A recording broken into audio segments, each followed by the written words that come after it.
My parents made me sleep in the basement while my sister got my room. So I bought the house and moved them downstairs. I'm a 29-year-old guy. And when I say my parents made it clear who the favorite was, I mean it literally. I grew up in a middle-class suburban home, 2 stories, warm colors, a little garden my mom loved to brag about. From the outside, we looked like a happy family. Inside, though, everything revolved around my little sister, Hannah.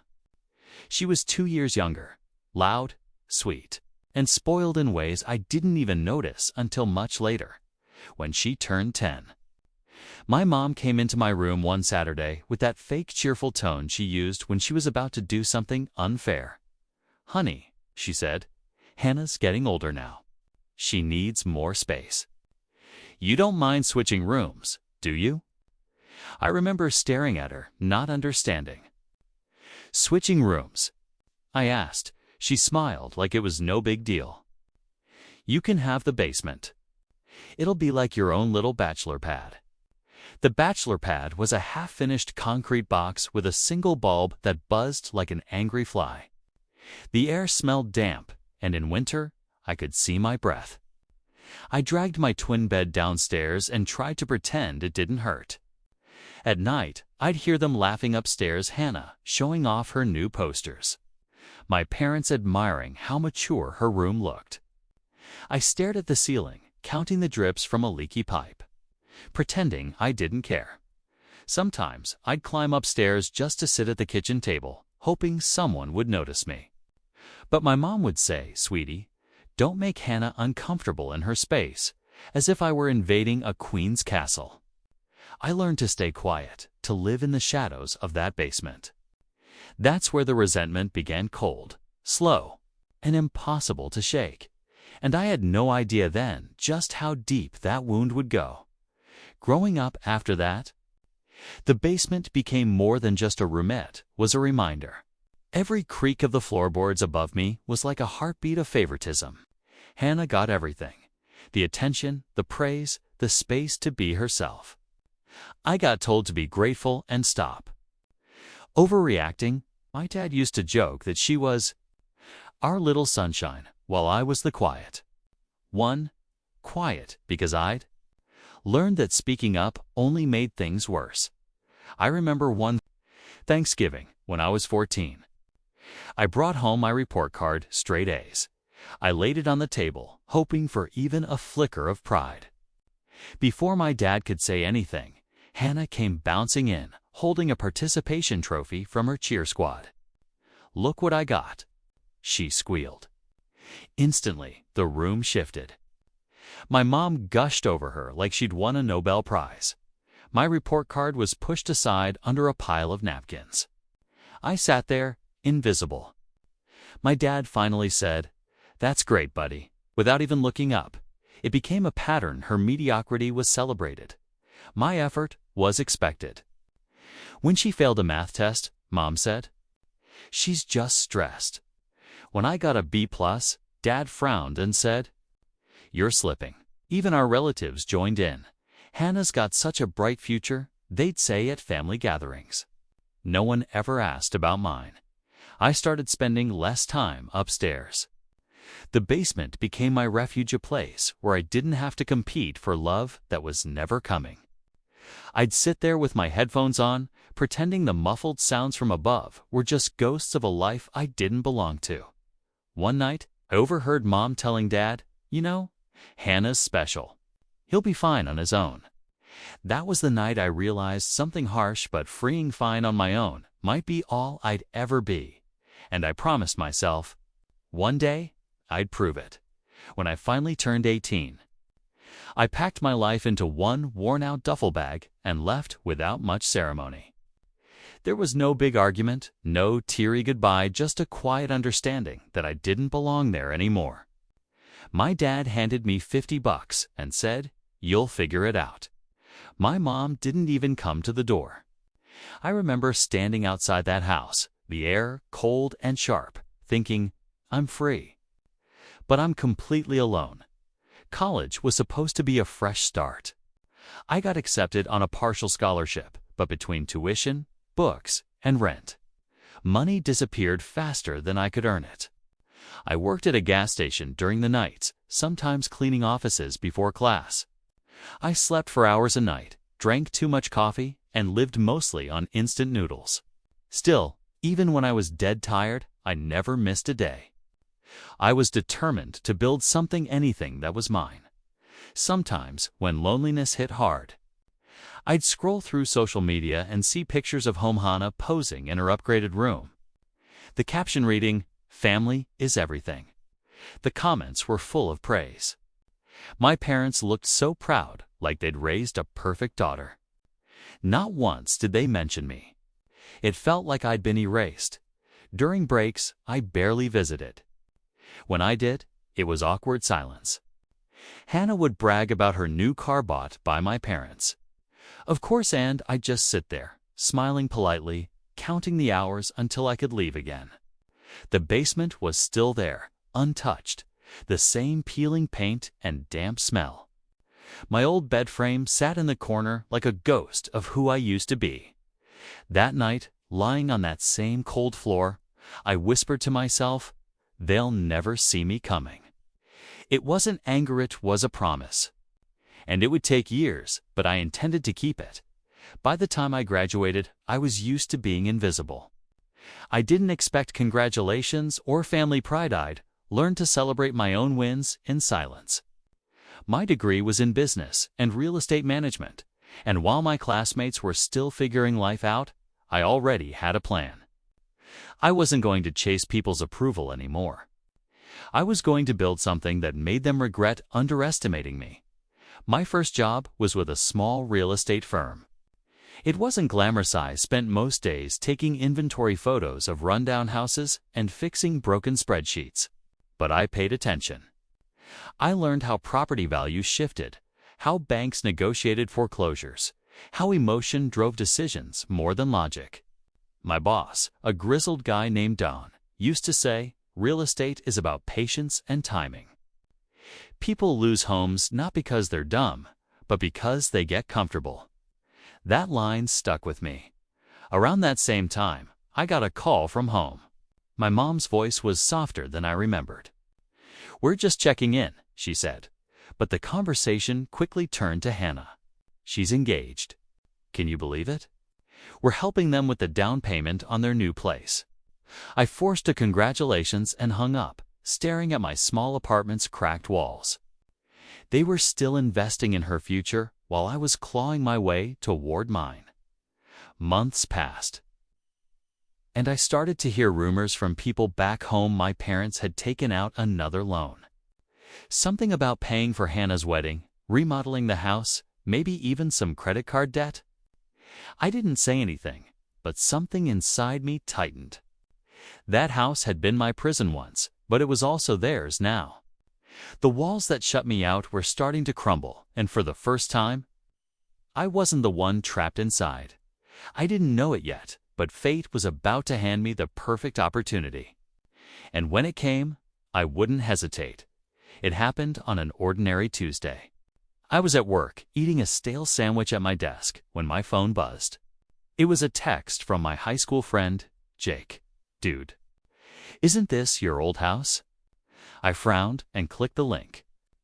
There it was, my childhood home, listed online with glossy photos. For sale. I stared at the screen for a long time, barely breathing. The photos were familiar, but different. The upstairs rooms looked bright and renovated, probably Hannah's old room, freshly painted and staged with fake plants. The basement, though. That same concrete floor, the same low ceiling, just cleaned up enough to look livable. My old exile was now part of a sales pitch. That night, curiosity turned to something darker. I called the listing agent using my business voice. "Hi, I'm interested in the property on Maple Drive." She told me the owners, my parents, were struggling financially. The second mortgage had caught up with them, and they were trying to downsize before the bank took over. I thanked her, hung up, and just sat there, the silence loud in my tiny apartment. I should have felt pity, maybe even guilt. But instead, I felt calm. A strange, steady calm that whispered, "This is your chance." I'd spent years learning how to buy undervalued properties, how to negotiate, how to hide ownership through shell companies. For once, the system I'd studied wasn't just theory, it was personal. Within a week, I contacted the agent again under an LLC I'd set up. My offer was clean, fast, and slightly above asking. I knew my parents wouldn't question it. They were desperate. When I got the email that the offer had been accepted, I just stared at the screen and whispered, "You made me live in that basement. Now it's your turn." I didn't tell anyone. I just waited, letting the irony settle in. The house that once buried me now belonged to me. A few weeks later, I drove back to my hometown for the first time in years. The closer I got, the heavier the air felt. The familiar streets hadn't changed, same cracked sidewalks, same old diner on the corner, but something inside me had. I wasn't the kid from the basement anymore. I was the man who now owned the entire house. When I pulled up, Mom and Dad were outside, arguing about bills. They looked smaller, tired. My dad's hair had thinned, and my mom's smile had lost that smug sharpness I remembered. Hannah's car was gone. She'd moved to her husband's fancy apartment months ago. For once, I was the only child left in the picture. "Look who's here," Dad said, forcing a grin. The college graduate. Mom hugged me, but it felt mechanical. "We've missed you," she said, then added quickly, "It's been hard lately. The market's terrible." I played dumb. "Yeah, thinking of selling." She sighed. "We already did. Closing next week. Some company bought it, Maple Investments or something. Guess they'll rent it out." Hearing her say the name of my LLC out loud nearly made me laugh. I kept my voice steady.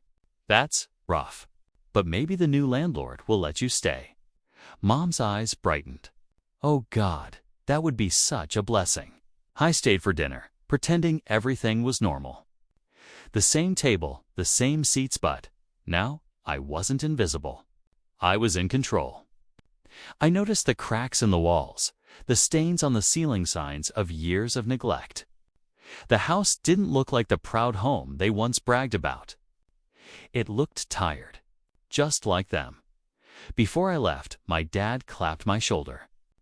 "You've done well for yourself, son." For a moment, I almost felt sorry for him. Almost. But then I remembered those nights in the basement, cold, lonely, and forgotten.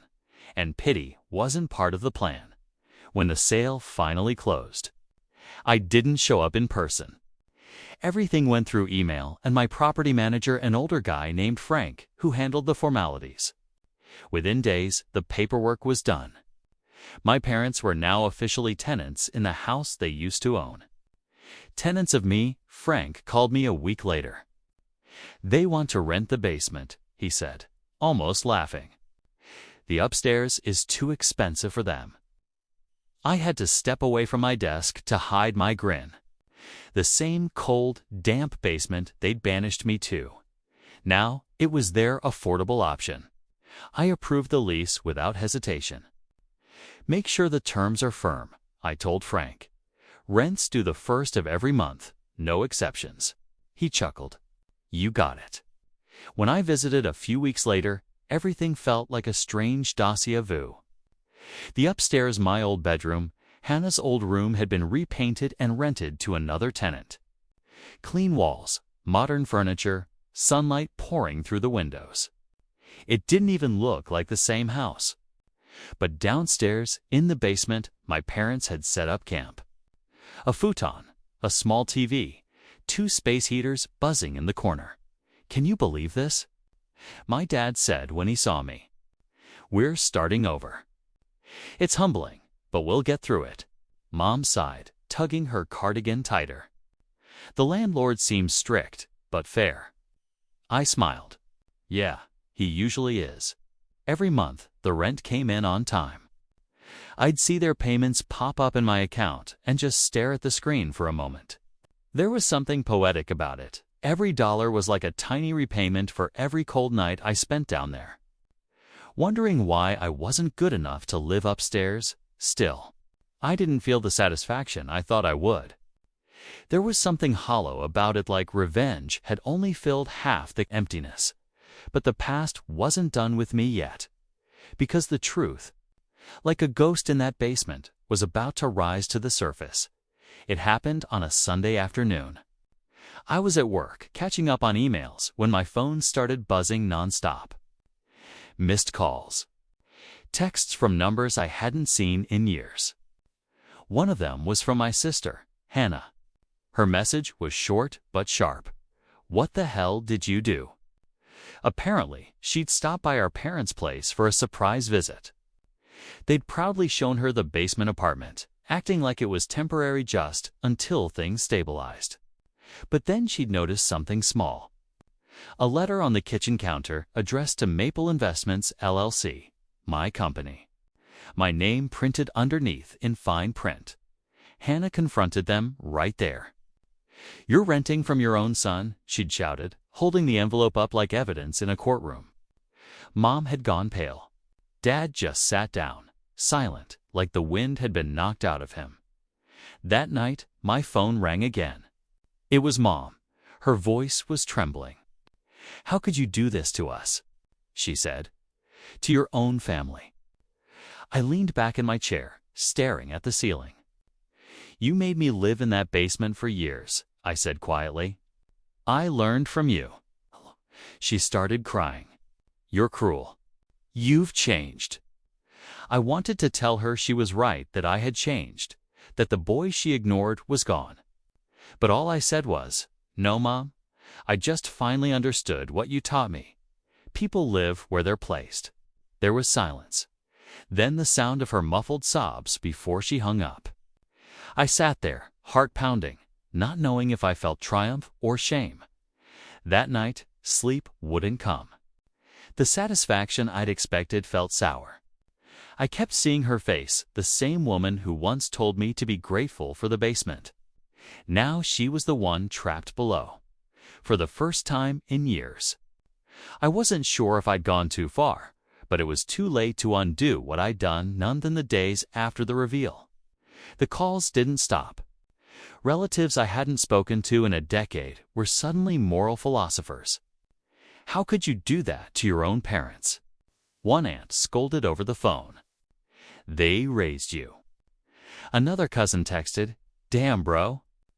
That's cold, but kind of badass."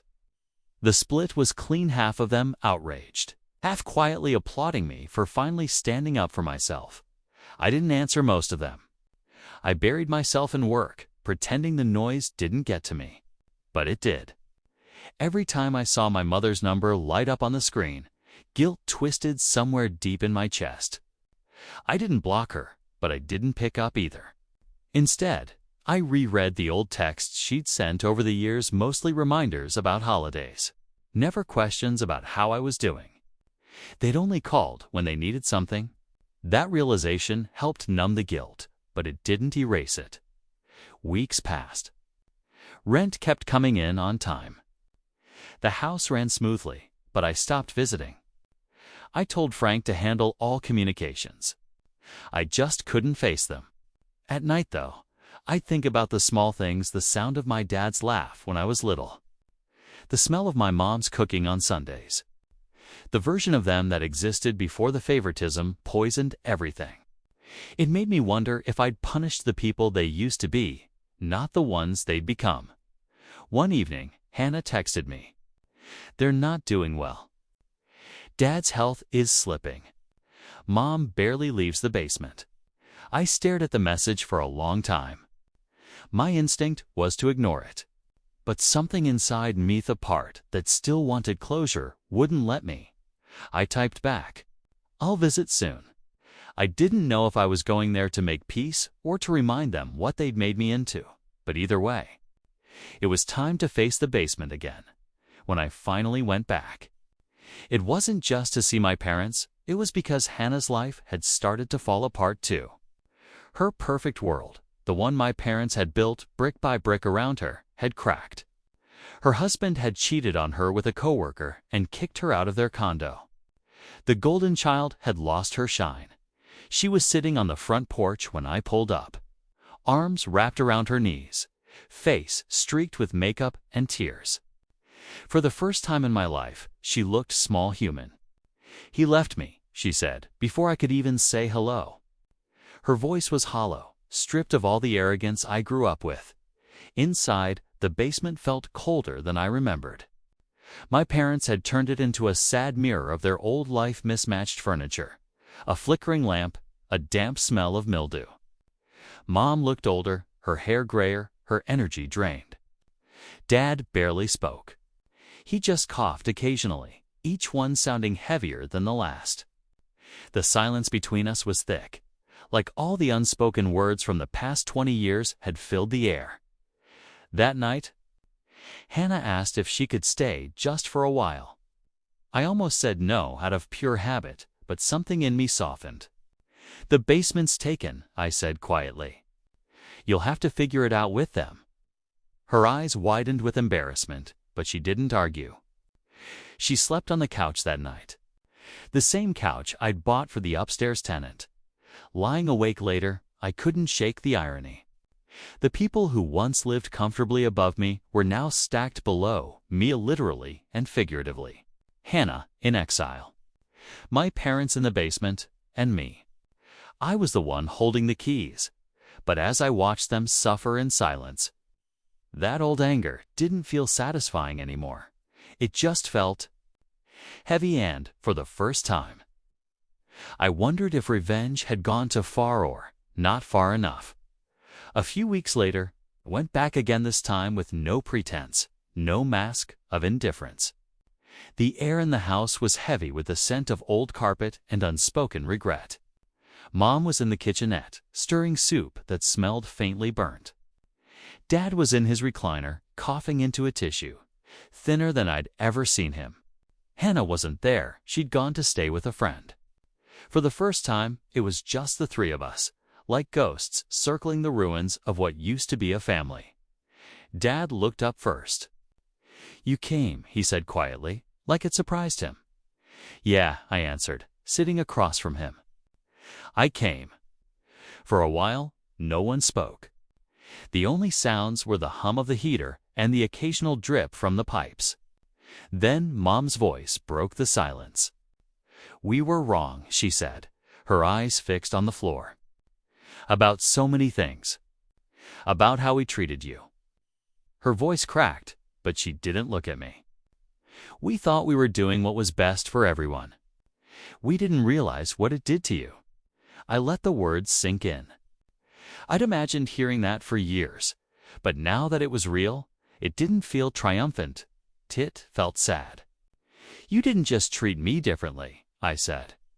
"You made me feel like I didn't belong in my own home."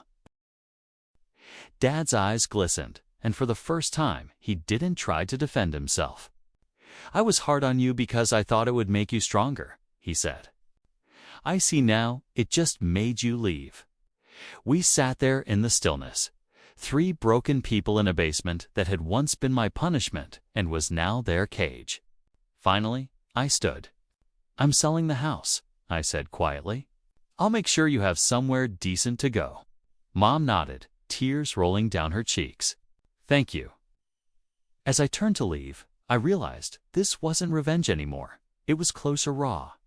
Imperfect, but real. The movers came on a cloudy afternoon. I stood outside, leaning against my car, watching as strangers carried boxes through the same front door I'd once been too afraid to walk through without permission. My parents' voices floated from the basement, soft, resigned, almost peaceful. They weren't arguing anymore. Maybe they'd finally run out of fight. Or maybe they'd just accepted that life had come full circle in a way no one could have predicted. When the last box was loaded, Mom came upstairs slowly, one hand gripping the railing. She looked frail, smaller than I remembered, but her eyes were clearer. "You did good, you know," she said softly. "You made something of yourself." I didn't answer right away. I just nodded. Then she added, "I hope one day You forgive us. I already did, I said. That's why I'm here. It wasn't a lie, but it wasn't entirely true either. Forgiveness, I realized, wasn't a moment. It was a process like rebuilding a house that had been rotting from the inside. You could patch the walls, but the foundation always remembered the cracks. When the moving truck pulled away, I walked back inside one last time. The house was empty, hollow, and echoing. I went down to the basement, my old room, their final one. The space was clean now, painted, warm even. But standing there, I could still feel the chill of those nights when I'd stared at the ceiling, wondering if I'd ever matter. Now I did. But it didn't feel like victory. It felt like peace. The kind that comes not from proving people wrong, but from outgrowing their ability to hurt you. As I locked the door behind me, I glanced up at the windows upstairs, sunlight breaking through the clouds. For the first time, I whispered, "I'm not the kid in the basement anymore." I turned the key, walked away, and didn't look back. The house wasn't my burden any more, it was my closure.